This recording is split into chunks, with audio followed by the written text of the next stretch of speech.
Đền thờ Vướng Lê Chân. À, đúng nhỉ. Chưa hẳn cụ Lê Chân ra ngoài này được nghe rồi. Mượn cụ ra đây rồi.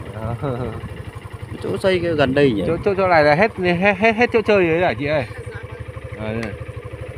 Thế mới hiểu. Mòm đấy sân gôn đấy.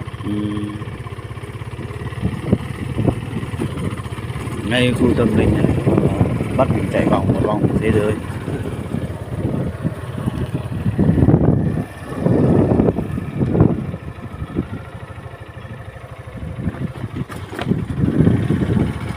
Đền thờ Lê Chân kia làm toàn bằng gỗ nhá, chưa ảnh ra là nó đang làm nguyên khung không à.